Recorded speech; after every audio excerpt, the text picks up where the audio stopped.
محترم ناظرین، السلام علیکم ورحمۃ اللہ وبرکاتہ۔ کل رات سے میں بہت زیادہ پریشان تھا۔ میرا دل بہت زیادہ دکھی تھا۔ سمجھ نہیں آ رہی تھی کہ کس طرح اپنے دل کو سمجھاؤں۔ کیا پتہ جو باتیں میں نے کل لوگوں کے منہ سے سنی ہیں وہ سب جھوٹ ہوں اور سب الزام تراشی ہو، لیکن تمام کے تمام لوگ تو جھوٹ نہیں بول سکتے تھے نا۔ یہی خیال مجھے ستا رہا تھا، یہاں تک کہ میری طبیعت خراب ہو گئی۔ میری بیٹی نے جب یہ دیکھا تو مجھے کہہ دیا، ابو آج آپ آرام کر لیں، مسجد میں آپ نے جو امام رکھا ہے وہ سب کچھ دیکھ لے گا۔ میں اس کی بات نظر انداز کر کے مسجد چلا آیا تھا، لیکن وہاں بھی نماز کے بعد لوگ آپس میں چہمگوئیاں کرنے لگے۔ میں مغرب کے بعد ہی گھر واپس آ گیا۔ عشاء کی نماز پڑھانے کے لیے جو امام میں نے وقتی طور پر مقرر کر رکھا تھا اس کے حوالے مسجد کی۔ میری طبیعت اور زیادہ خراب ہو گئی تھی، لیکن آخر ایسا کب تک چلتا رہتا؟ مجھے اب سچ کی کھوج خود لگانی تھی کہ لوگ کیوں اس طرح سے باتیں کر رہے ہیں۔ چنانچہ رات ہوتے ہی میں نے فیصلہ کیا کہ میں چھت پر چھپ کر خود اپنی آنکھوں سے سب کچھ دیکھنا چاہتا ہوں۔ میں نے اپنی ساری زندگی نیک نامی میں گزاری تھی۔ یہ کبھی بھی نہیں سوچ سکتا تھا کہ لوگ میری نیک نامی کو پل بھر میں مٹی میں ملا دیں، طرح طرح کی الزام تراشیاں کریں گے۔ الزام تراشی بھی ایسی کہ جسے سن کر میرے رونگٹے کھڑے ہو گئے تھے، جسے میں نے کل رات کو خود لوگوں کے منہ سے سب کچھ سن لیا تھا۔ میں بھلا کیسے نظر انداز کر سکتا تھا؟ یہاں بات میری عزت کی تھی، اور میں اپنی عزت کو اس طرح آسانی سے خاک میں ملتے ہوئے نہیں دیکھ سکتا تھا۔ چنانچہ رات ہوتے ہی میں چھت پر چھپ گیا تھا اور دیکھنے لگا کہ آخر ماجرا کیا ہے، لوگ کیوں اس قسم کی باتیں کر رہے ہیں۔ تھوڑی سی دیر میں چھت پر ایک سایہ سا دکھائی دیا اور میری ساری توجہ اس سائے پر مرکوز ہو گئی تھی۔ اس کے بعد میں نے جو منظر دیکھا تھا میں وہیں جمع کھڑا رہ گیا۔ جو منظر میں نے وہاں دیکھا وہ میری روح تک کو ہلا دینے کے لیے کافی تھا۔ میری آنکھیں بالکل ساکت سی ہو گئی تھیں، میں پلکیں جھپکنے سے بھی معذور ہو گیا تھا۔ بھلا میں ایسا کب سوچ سکتا تھا؟ میرے اعتماد کو بری طرح ٹھیس پہنچی تھی۔ مجھے اپنا سانس بند ہوتا ہوا محسوس ہوا تھا۔ میں سوچ بھی نہیں سکتا تھا کہ جو منظر میں دیکھوں گا وہ میرے دل پر اس قدر برا اثر کرے گا کہ میں وہیں بیٹھ کر سینہ مسلنے لگا اور خود میں ہمت جمع کرنے لگا تھا کہ اپنی پوری ذات کی جمع ہمت کر کے دوبارہ اپنے کمرے میں واپس جا سکوں، لیکن میرے قدم میرا ساتھ دینے سے انکاری تھے۔ مجھے اپنا ایک ایک قدم بھاری ہوتا ہوا محسوس ہوا۔ جو کچھ میں نے دیکھا تھا اس نے مجھے ماضی کی ایک بری یاد دلائی تھی۔ آج مکافات عمل کی طرح سب کچھ میرے سامنے موجود تھا۔ میری آنکھوں سے آنسو بہنے لگے اور اپنی بصارت سے میں نے دوبارہ وہی منظر دیکھا تھا جس نے چند لمحے پہلے مجھے اپنی جگہ پر گنگ کر دیا تھا۔ اپنی آنکھوں کو صاف کر کے میں دبے قدموں اپنے من بھاری پاؤں کو اٹھا کر آہستہ آہستہ نیچے آ گیا اور اپنے پلنگ پر ڈھیر ہو گیا تھا۔ آنکھیں کافی دیر تک ساکت رہیں۔ ایسا لگتا تھا کہ جیسے مجھ پر نزاع کا عالم آ گیا ہے اور میری جان آہستہ آہستہ میرے جسم کا ساتھ چھوڑ کر فضا میں بلند ہو کر نکل رہی ہے۔ میرا پورا وجود زلزلوں کی زد میں تھا۔ مجھے جو مان تھا، جو امید تھی، وہ سب کچھ مٹی میں مل گیا تھا۔ میں ہاتھ ملتا رہ گیا۔ میری آنکھوں نے جو کچھ دیکھا تھا وہ جھٹلایا نہیں جا سکتا تھا، یہاں تک کہ میری ساکت آنکھوں میں حرکت ہوئی۔ آنسو پلکوں کی باڑ توڑ کر آنکھوں سے نکلے اور میں نے آنکھیں بند کر لی۔ ماضی کی ایک بھولی بصری یاد میری پلکوں کے پیچھے جم گئی اور مجھے بار بار وہ منظر یاد دلانے لگی۔ کیا اس سب کے پیچھے میں قصوروار تھا؟ کیا اس سب کے پیچھے میرا ہاتھ تھا؟ میں خود سے سوال کرنے لگا، لیکن اس وقت میرے پاس کوئی جواب نہیں تھا۔ جواب بھی کیسے ہوتا کہ میرا دل خالی ہو چکا تھا۔ حقیقت اب میرے سامنے تھی۔ مجھے کیا کرنا تھا مجھے نہیں معلوم تھا، لیکن پچھلی زندگی کے تمام اوراق میرے سامنے کھلنے لگے اور میں ان میں کھو کر رہ گیا تھا۔ میرا نام دین محمد ہے اور میں اپنے والدین کا اکلوتا بیٹا تھا۔ ہمارا تعلق امیر گھرانے سے تھا۔ والدین پڑھا لکھا کر مجھے ڈاکٹر بنانا چاہتے تھے۔ میں گھر بھر کا لاڈلا تھا، بہت پیار محبت سے پالا پوسا گیا۔ زندگی میں کبھی بھی کسی چیز کی کوئی کمی محسوس نہ ہوئی تھی۔ ہر خواہش پوری ہونے سے پہلے ہی پوری کر دی جاتی تھی۔ والدین اس حوالے سے میرا ہر طرح سے خیال رکھا کرتے تھے۔ مجھے اپنی زندگی دنیا میں ہی جنت محسوس ہوتی، لیکن اس کی عمر بہت کم تھی، یعنی میری حسین زندگی کو بس کچھ ہی عرصے کا حسن میسر تھا۔ اس کے بعد سب کچھ ملیا میٹ ہو گیا۔ میں اس وقت صرف 12 برس کا تھا، اور ان 12 برسوں میں نے ہر طرح کی خواہشات کو پورا کیا تھا اور والدین کا فرما بردار تھا۔ ان کی لاڈ پیار کی وجہ سے کبھی کبھی ضد میں بھی آ جاتا، اور تب میرے عتاب سے کوئی بھی بچ نہ پاتا تھا۔ اتنی کم عمری میں اتنا غصہ دیکھ کر والدہ پریشان رہتی تھی۔ رشتہ دار بھی انہیں خبردار کرتے کہ دین محمد کا اتنا غصہ ٹھیک نہیں ہے، لیکن میرے ابو مجھے بچہ ہی سمجھتے اور کہتے کہ وقت کے ساتھ یہ ٹھیک ہو جائے گا۔ امی جان کو بھی دلاسا دلاتے رہتے کہ فکر نہ کیا کرو، اس کا غصہ عمر بڑھنے کے ساتھ کم ہو جائے گا، اور ایسا ہو بھی جاتا ہے۔ اگر میرے والدین میرے ساتھ رہتے، 13 برس کی عمر میں نے جیسے ہی قدم رکھا تھا تو مجھ پر غموں کا پہاڑ ٹوٹ گیا۔ کبھی سوچ بھی نہیں سکتا تھا کہ انتہائی کم عمری میں اس قدر غم کو سہنا پڑے گا۔ میری جان سے پیارے والدین، جنہوں نے مجھے اپنے ہاتھوں کا چھالا بنا کر رکھا تھا، اس دنیا سے رخصت ہو گئے۔ اب جو رشتہ دار میرے غصے کی وجہ سے مجھ سے پہلے ہی دور دور رہتے تھے، انہوں نے مجھے بالکل ہی اکیلا چھوڑ دیا تھا۔ چچا چاچی کو مجھ پر ذرا سا رحم آیا تو اپنے گھر پر لے آئے، لیکن میرے غصے کی بنا پر وہ بھی مجھ سے جلد بیزار ہو گئے تھے۔ ابو جان نے کسی قسم کی کوئی بچت نہ کی تھی، بلکہ وہ کما کر خرچ کرنے والے بندوں میں سے تھے۔ البتہ ایک پلاٹ میرے نام کر رکھا تھا، وہی اب میرا کل سرمایہ تھا۔ صدمے کی بنا پر میرا غصہ کم ہونے کی بجائے بڑھتا ہی چلا جا رہا تھا۔ ایسے میں کسی نے میرے چچا چاچی کو یہ مشورہ دیا کہ دین محمد کو دین کا علم پڑھاؤ، اس کا غصہ ٹھنڈا ہو جائے گا۔ انہوں نے اس بات کو سنجیدہ لیا اور مجھے دن رات کے مدرسے میں داخل کرا دیا تھا۔ لیکن جیسے ہی دین کا علم حاصل کرنے لگا، مجھے ایک عجیب و غریب سا سکون محسوس ہوا۔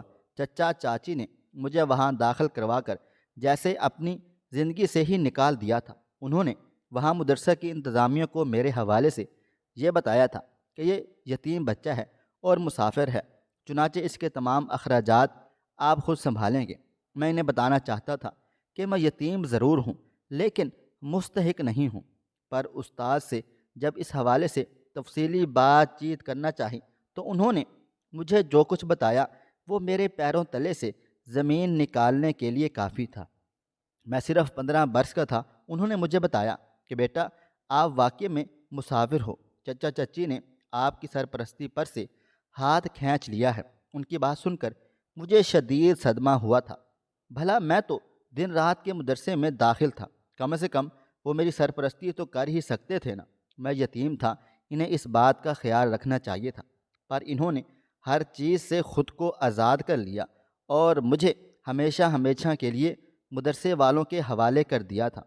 یعنی اب اگر مدرسے سے بھی میں چھٹی ملتی تو بھی مجھے ہاسٹل میں ہی رہنا پڑتا، کیونکہ اب میرا کوئی گھر باقی نہ رہا تھا۔ اس دن میں بہت زیادہ رویا تھا، آنسو میری پلکوں میں جم سے گئے تھے، میری آنکھیں سوج گئی تھیں۔ استاد صاحب نے جب یہ دیکھا تو مجھے لے کر اپنے گھر میں آ جائے، مجھے بہت سارا پیار محبت سے نوازا، مجھے سمجھانے لگے۔ اتنے شفیق استاد میں نے زندگی میں کبھی نہیں دیکھے تھے۔ ان کے پیار محبت نے میرے اندر ایک توانائی بھر دی اور میں دل لگا کر علم حاصل کرنے لگا تھا۔ اب میں نے اپنی ساری توجہ ارد گرد سے ہٹا کر اپنی پڑھائی پر مرکوز کر دی تھی۔ ہر طرف یہی ڈنکا بجنے لگا کہ دین محمد کتنا ہوشیار ہے، کتنا فرما بردار بچہ ہے، کتنا سادگی کا پیکر ہے۔ استاد میری مثالیں دے کر تمام بچوں کو یہ کہتے کہ تمام لوگوں کو دین محمد جیسا بننا چاہیے، تمام لوگوں کو اپنا کردار دین محمد کے جیسا کر لینا چاہیے۔ جو اعلیٰ کردار کا مالک ہے، گناہوں سے بہت پرہیز کرتا ہے اور نیکیوں کی طرف پیش قدمی کرنے میں کوئی آر محسوس نہیں کرتا، ہمیشہ سب سے ادب سے ملتا ہے، تمیز سے بات چیت کرتا ہے، کبھی کسی سے بدتمیزی نہیں کی۔ کچھ طالب علم تو مجھ پر حیرانگی کا اظہار کرتے کہ تم کیا روبوٹ ہو، ہم تو ایک انسانی زندگی گزارتے ہیں، لیکن تم تو ایک روبوٹ ہی بن گئے ہو۔ اس قدر اچھا بننے کی بھلا کیا ضرورت ہے؟ تمہاری وجہ سے ہمیں بھی باتیں سننی پڑتی ہیں۔ اور میں ان کی بات پر مسکرا کر اور اکڑ جاتا، کہتا، دیکھا میں نے تم لوگوں کے لیے ایک مثال قائم کی ہے، اب تم لوگوں کو واقعے میں اس مثال پر عمل کرنا چاہیے اور میرے پیچھے چلنا چاہیے۔ ویسے بھی میں استاد کی نظروں میں بہت اچھا بن گیا ہوں نا، نہ جانے کیوں جب استاد میری تعریف کرتے تو بجائے کہ یہ کہ میں عاجزی کا اظہار کرتا، میرے اندر ایک اکڑ سی پیدا ہو گئی تھی۔ غرور و تکبر کا شائبہ میری شخصیت پر پڑنے لگا تھا۔ ایسا نہیں تھا، ہونا چاہیے تھا، لیکن ایسا ہو گیا تھا۔ شیطان نے مجھے گناہوں سے تو بچا کر رکھا تھا اور مجھ پر اس حوالے سے وار کیا تھا کہ میں کبھی سوچ بھی نہیں سکتا تھا۔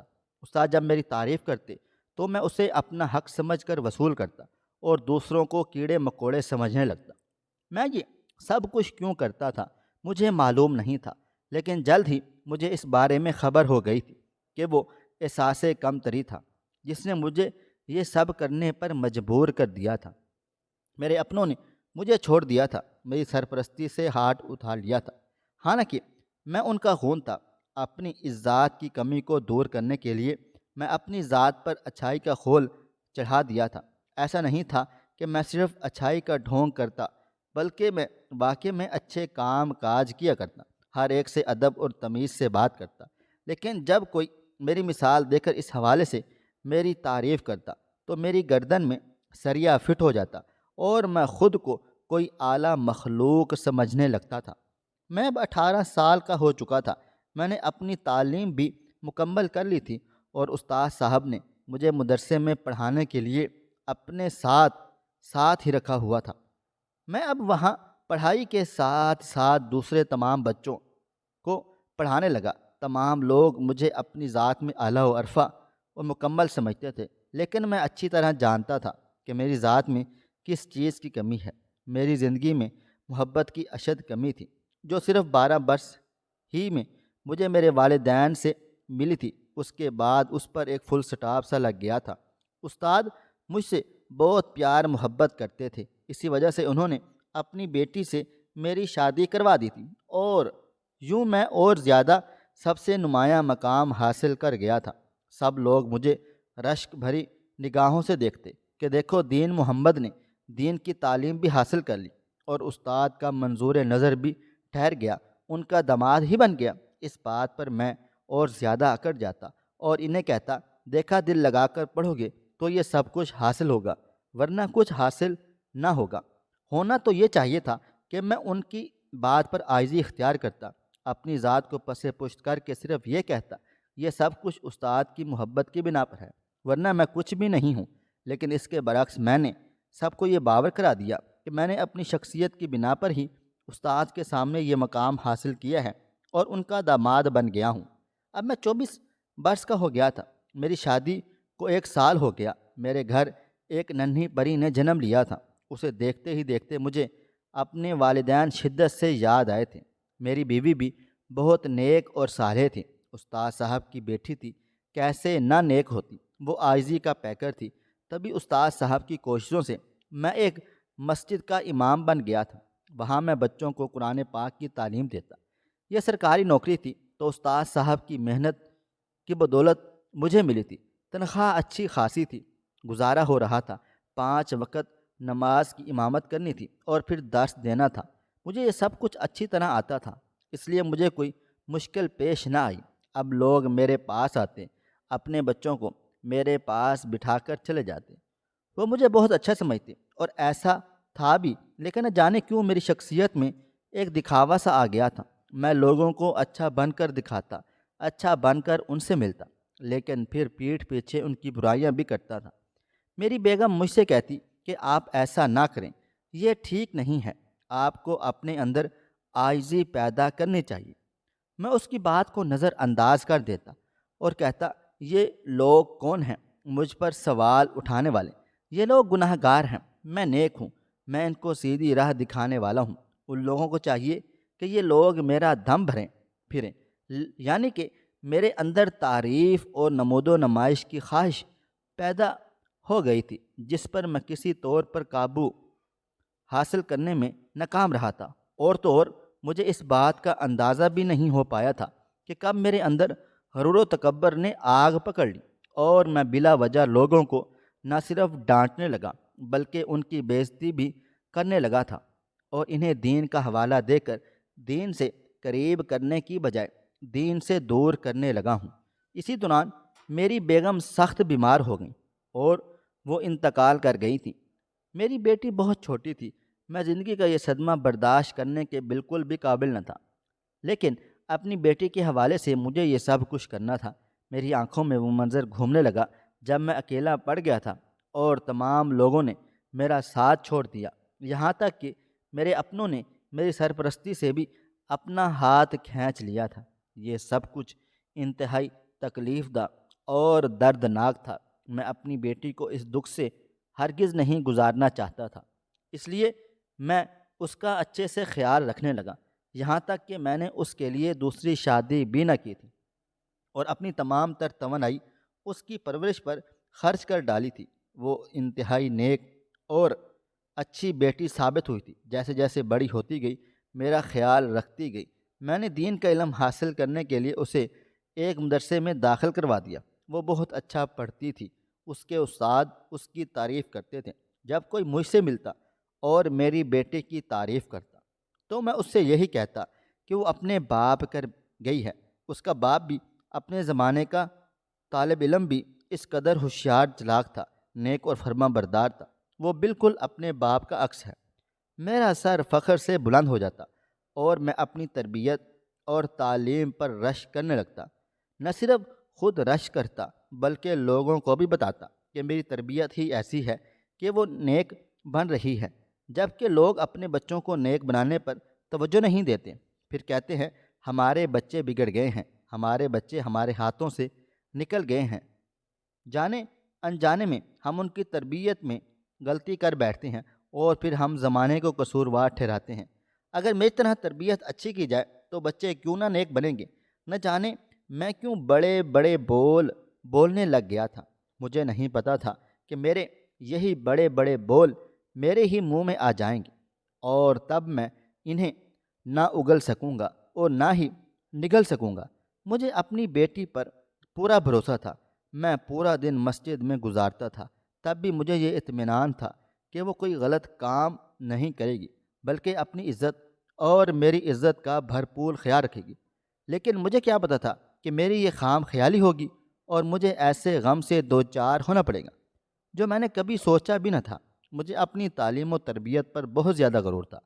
مجھے اپنی بیٹی کی پرورش پر ناز تھا، لیکن سب کچھ خاک میں مل گیا تھا۔ ہوا یوں تھا کہ میں مسجد میں امامت کرتا تھا تو لوگ میرے پاس درس کے لیے بیٹھتے تھے، لیکن اب لوگوں نے بیٹھنا چھوڑ دیا۔ مجھے بہت عجیب سا محسوس ہوتا اور اندر ہی اندر میں کڑتا رہتا تھا کہ یہ لوگ جو آج کل تک میرا دم بھرتے ہیں آج مجھ سے یوں دور کیوں ہو رہے ہیں۔ انہوں نے مسجد کی کمیٹی سے دوسرا امام رکھوانے کی درخواست کر دی۔ میں حیران و پریشان رہ گیا کہ یہ لوگ تو میری تعریف کیا کرتے تھے، ہر وقت امام صاحب کرتے نہیں تھکتے تھے، تو آج سب کیا ہو گیا تھا؟ تبھی مجھے ایک ایسی بات پتہ چلی جسے سن کر میرے پیروں تلے سے زمین نکل گئی تھی کہ لوگ تو آج بھی میری تعریفیں کرتے تھے، لیکن ایک ایسی وجہ تھی جس کی بنا پر انہوں نے مجھ سے کنارہ کشی اختیار کر لی تھی۔ معلوم کرنے پر پتہ چلا تھا کہ لوگ اب مسجد میں میرا درس سننے نہیں بیٹھتے بلکہ برابر مسجد میں موجود امام صاحب کے پاس چلے جاتے ہیں۔ وہ میری تو وہاں بھی تعریفیں کرتے ہیں، لیکن میری بیٹی کے بارے میں طرح طرح کی باتیں کرتے تھے۔ وہ میری بیٹی کو بد چلن بد کردار کہتے تھے اور میں ان کی زبانی اپنی بیٹی کے کردار کے حوالے سے یہ سب کچھ سن کر حیرت کے سمندر میں غوطہ زن ہو گیا تھا۔ یہ بات میں نے اپنی قریبی جاننے والے سے کہی، لیکن مجھے اس پر یقین نہیں آیا تھا۔ لیکن جب پھر اگلی بار گلی سے گزرتے ہوئے چند لوگوں نے مجھے دیکھ کر اشاروں کنائیوں میں آپس میں جو باتیں کی وہ میں نے برابر اپنی سماعتوں سے سن لی تھی، اور اسے سن کر مجھے اپنے پیروں تلے سے زمین کھسکتی ہوئی محسوس ہوئی تھی۔ بھلا ایسے کیسے ہو سکتا تھا؟ میں نے تو اپنی بیٹی کے پرورش میں بہت اعلیٰ کی تھی، مجھے اپنی پرورش پر پورا بھروسہ تھا، پھر میری بیٹی کے کردار کے حوالے سے یہ ساری باتیں کس نے پھیلائی تھی؟ میں اسی کشمکش میں گھر میں داخل ہوا اور کھانا کھائے بغیر سونے کے لیے لیٹا تو میری بیٹی میرے پاس آئی۔ کہنے لگی، ابا جان آپ کی طبیعت تو ٹھیک ہے نا؟ میں نے سونے کا بہانہ کیا۔ اس نے کمرے میں اندھیرا کر دیا اور اپنے کمرے میں چلی گئی۔ تھوڑی دیر کے بعد ہی میں چپکے سے اندھیرے میں ہی چھت پر چلا آیا۔ چھت پر چھپ کر میں سب کچھ دیکھنا چاہتا تھا، کیونکہ میں نے وہاں موجود کھڑے لوگوں سے یہی سن رکھا تھا کہ ان کی بیٹی چھت پر پوری رات موجود ہوتی ہے۔ محلے کے تمام لوگوں نے دیکھا ہے۔ امام صاحب تو بہت اچھے ہیں، لیکن نہ جانے ان کی اولاد کو کیا ہو گیا ہے۔ لڑکی ذات ہو کر اس قدر گھٹیا حرکتیں کرتی ہیں کہ انسان کانوں کو ہاتھ لگائے۔ ان باتوں کو سنتے ہی میرا دل جیسے کسی نے مٹھی میں لے لیا تھا۔ اس لیے میں جلدی میں گھر واپس آ گیا اور چھت پر چھپ کر سب کچھ دیکھنے لگا کہ آیا ان کی باتوں میں کتنی صداقت ہے۔ تھوڑی ہی دیر گزری کہ مجھے چھت پر سایہ سا محسوس ہوا۔ جب میں نے روشنی میں دیکھا تو یہ دیکھ کر حیران رہ گیا تھا کہ میری بیٹی چھت پر موجود تھی اور سامنے والی چھت پر کسی شخص کو اشارے کر کے چھت پر بلا رہی تھی۔ میں اپنی آنکھوں پر یقین نہیں کر پایا تھا کہ جو کچھ میں دیکھ رہا ہوں وہ سچ ہے اور وہم یا خواب نہیں، بلکہ ایک مجسم حقیقت ہے۔ میری بیٹی نے اس شخص کو پاس بلاتے ہی چھت پر اس کے لیے ایک چادر بچھائی تھی اور وہ دونوں وہاں بیٹھ کر سر سے سر جوڑے باتیں کر رہے تھے۔ مجھ میں مزید ہمت نہیں تھی کہ میں ان کی باتیں سن سکوں، لیکن جیسے ہی میری اس شخص پر نظر پڑی تھی جو کہ ایک نوجوان لڑکا تھا، میں وہیں جم سا گیا۔ میں سوچ بھی نہیں سکتا تھا کہ جس لڑکے کو میں وہاں دیکھ رہا ہوں، کبھی ایسا بھی ہو سکتا تھا کہ میں نے اپنی بیٹی کو زمانے بھر کی ہر بری نظر سے بچا کر رکھا تھا، اسے اچھے برے کا سبق دیا تھا، اپنی زندگی میں خود اپنے دامن کو بچا کر چلا تھا، لیکن میری بیٹی اس راہوں پر نکل پڑی تھی۔ مجھے شدید دکھ نے آن گھیرا تھا اور میں صدمے میں بھاری قدم اٹھاتے ہوئے اپنے کمرے میں واپس آ گیا تھا۔ لوگوں کی باتیں پر ایمان لے آیا تھا۔ وہ سچ کہتے تھے کہ میری بیٹی کو میں نے خود رنگے ہاتھوں پکڑ لیا تھا، لیکن میں اسے کچھ بھی نہ کہہ سکا تھا، کیونکہ جس لڑکے کے ساتھ میں نے اسے دیکھا وہ لڑکا تو وہی تھا جسے میں نے مسجد میں داخل ہونے سے انکار کر دیا تھا۔ وہ لڑکا نشائی کا عادی تھا، محلے کا آوارہ لڑکا تھا۔ اس کے کردار کے حوالے سے میں نے بہت ساری باتیں سنی تھی، اس لیے مجھے شدید نفرت تھی کہ وہ مسجد میں آتا تو میں اسے نکال دیتا اور کہتا کہ تمہاری یہاں پر کوئی جگہ نہیں ہے، تم گناہ گار ہو اور گناہ گاروں کا مسجد میں آنا منع ہے، یہاں صرف نیک لوگ ہی آ کر عبادت کر سکتے ہیں۔ میں اس قدر انتہا پسند کیسے ہو سکتا تھا؟ وہ تو اپنے رب کے لیے وہاں پر آتا تھا، اسے کیا پتہ وہاں آنے سے ہدایت مل جاتی، لیکن وہ جب بھی مسجد میں قدم رکھتا تو میں اسے جھڑک دیتا اور اسے دھکے دے کر مسجد سے نکال دیتا۔ وہاں موجود لوگوں کو کہتا کہ یہ آوارہ ہے، بد کردار ہے، نشہ کرتا ہے، ایسے لوگوں کو مسجد میں بھی کوئی جگہ نہیں ہے۔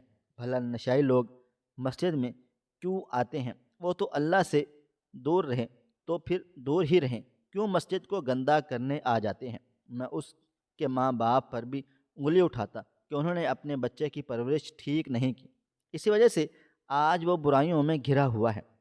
میں نے یہ نہ سوچا تھا کہ میرے بول ہی میرے منہ میں آ جائیں گے، یہاں تک کہ اس لڑکے نے میری ہی بیٹی کو اپنے غلط کاموں کے لیے چن لیا تھا، اسے محبت کے جال میں پھنسایا گیا تھا۔ یہ مکافات عمل تھا کہ اللہ تعالیٰ مجھے اس کے ذریعے کوئی پیغام دینا چاہتے تھے۔ میرے دل و دماغ میں جھکڑ چلنے لگے، میرا دل ذہن سن ہونے لگا تھا۔ شاید اللہ تعالیٰ کو میرا اس نشائی لڑکوں کو اس طرح گھر سے نکالنا ٹھیک نہیں لگا تھا، انہیں میرا غرور پسند نہیں آیا تھا۔ میں خود کو اعلیٰ و عرفہ سمجھ کر بیٹھا ہوا تھا، نیکوکاروں میں شمار کر بیٹھا تھا، اس لیے باقی تمام لوگ مجھے گناہ گار اور کیڑے مکوڑے دکھائی دیتے تھے۔ اس لڑکے کے ساتھ بھی میں نے سب کچھ یہی کیا تھا، بدلے میں اس نے میری ہی بیٹی کو اپنے جال میں بری طرح پھنسا لیا تھا کہ وہ بغیر سوچے سمجھے کہ بغیر اس کی عزت اس لڑکے سے خطرے میں ہے، ساری رات چھت پر بیٹھ کر اس سے باتیں کیا کرتی تھی۔ اس کے لیے میں اپنی بیٹی کو کیا قصوروار ٹھہراتا؟ میں نے اپنی طرف سے اپنی تربیت میں کوئی کسر نہ چھوڑی تھی، بلکہ یہ تو میرا وہ غرور اور تکبر تھا جو میرے سامنے کھڑا ہو کر چیخ کر چلا کر مجھے یہ کہہ رہا تھا کہ اگر تم عاجزی اختیار کر لیتے تو آج تمہیں یہ منظر دیکھنے کو نہ ملتا۔ اس دن اگر تم اس لڑکے کو مسجد میں داخل ہونے دیتے تو آج صورتحال مختلف ہوتی۔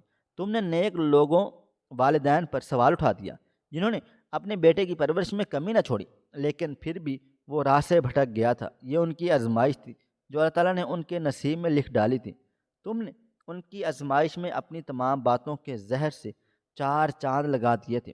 تم بھلا یہ کیسے امید کر سکتے تھے کہ تمہاری بیٹی کا کردار پاک صاف رہے گا؟ جو کسی اولاد پر بات کرتا ہے اس کی اولاد پر ضرور بات آ جاتی ہے۔ کاش یہ بات میں کبھی نہ بھولتا، پر اب میرے لیے صورتحال بہت زیادہ دردناک تھی۔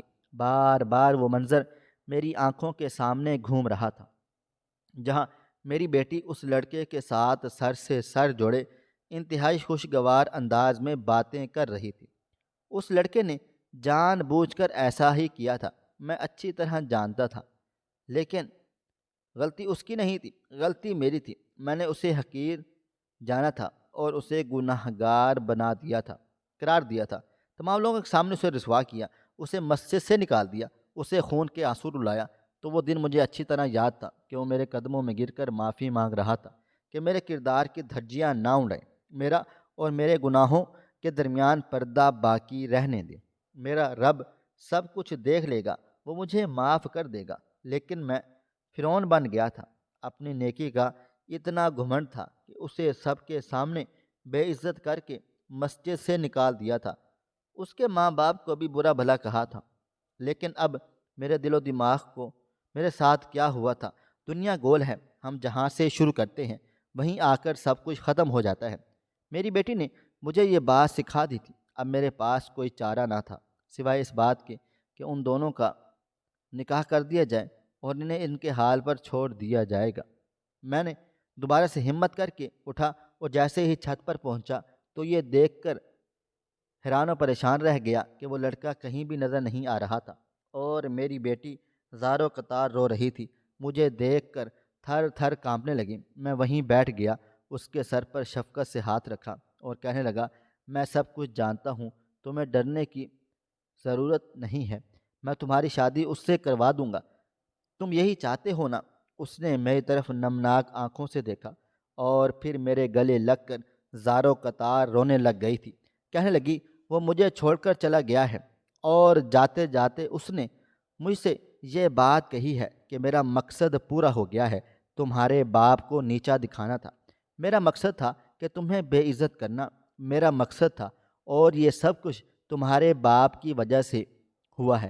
تمہارے باپ نے مجھے نیچا دکھایا تھا، مجھے حقیر سمجھا تھا، اب پورا محلہ تمہیں اور تمہارے باپ کو حقیر سمجھے گا، تم پر تھو تھو کرے گا۔ میری بیٹی زار و قطار رونے لگی، اس کا پورا وجود زلزلوں کی زد میں تھا، یہاں تک کہ میں نے اس کی آنکھوں میں آنسوؤں کو جمتے دیکھا۔ وہ بے ہوش ہو گئی تھی اور اس کا جسم ساکت ہو رہا تھا اور وہ یہ صدمہ برداشت نہ کر پائی اور وہ ٹھنڈی پڑ گئی تھی۔ اس کی روح آسمان میں پرواز کر گئی تھی۔ وہ اس لڑکے کو اپنا سب کچھ مان بیٹھی تھی اور اسے امید تھی کہ وہ اسے نکاح کر کے اپنے گھر کی زینت بنائے گا، لیکن وہ تو بس مجھ سے انتقام لینا چاہتا تھا۔ میرے غرور و تکبر نے میری اپنی اولاد کو ہمیشہ ہمیشہ کے لیے من و مٹی تلے دفن کر دیا تھا اور میں ہاتھ ملتا رہ گیا تھا۔ کاش میں اس دن اس لڑکے کو حقیر نہ سمجھتا بلکہ اسے مسجد میں آنے دیتا، اسے بھی اپنے رب سے راز و نیاز کرنے دیتا، تو آج مجھے اس آزمائش سے نہ گزرنا پڑتا، بلکہ یہ آزمائش نہ تھی، مکافات عمل تھا۔ اگلی صبح پورے محلے میں یہ مشہور ہو گیا تھا کہ امام صاحب کی بیٹی نے ایک لڑکے کے لیے خودکشی کر لی ہے، اور وہ دن میرا اس مسجد میں آخری دن تھا۔ انتہائی بھاری دل کے ساتھ میں اپنی بیٹی کو دفنا کر وہیں قبرستان میں بیٹھ گیا تھا۔ اب میرا یہی معمول تھا، میں وہیں سارا دن بیٹھا رہتا اور اپنی بیٹی کو یاد کر کے روتا رہتا، جیسے موت کی سزا ملے تھی اور میرے اپنے ہاتھوں سے ملی تھی، لیکن مجھے اس کا ادارک نہیں تھا۔ زندگی نے مجھے بہت بڑا سبق سکھا دیا جسے میں کبھی بھول بھی نہیں سکتا تھا۔ آج میں ایک دوسری مسجد، گاؤں کی مسجد میں امام ہوں، لوگوں کو نیکی کی دعوت دیتا ہوں، عاجزی کا پیکر بن گیا ہوں، غرور و تکبر کا نام و نشان مٹ گیا ہے۔ لوگ میری تعریفیں کرتے ہیں، لیکن اب مجھے ان سے کوئی فرق بھی نہیں پڑتا ہے۔ اس مقام تک پہنچنے کے لیے مجھے ایک بہت بڑی قربانی دینی پڑ گئی تھی، سوائے میرے کسی کو اس قربانی کا علم نہ تھا۔ خواہش صرف اتنی ہے کہ کچھ الفاظ لکھوں جس سے کوئی گمراہی کے راستے پہ جاتے جاتے رک جائے، اور نہ بھی رکے تو سوچ میں ضرور پڑ جائے۔ پیارے دوستو، امید کرتا ہوں کہ آپ کو یہ ہماری کہانی پسند آئی ہوگی۔ کہانی پسند آئی ہو تو ویڈیو کو لائک کریں، کومنٹس کریں، شیئر کرنا بالکل بھی نہ بھولیں، اور ہاں، اگر آپ لوگ اس چینل پر نئے ہیں تو اس چینل کو سبسکرائب ضرور کر لیجئے گا اور نوٹیفیکیشن کو ضرور دبا دیجئے تاکہ آنے والی کہانی سب سے پہلے آپ کو مل سکے۔ ملتے ہیں کل ایک نئی اور دلچسپ کہانی کے ساتھ، تب تک اپنا ڈھیر سارا خیال رکھیے گا۔ اللہ حافظ۔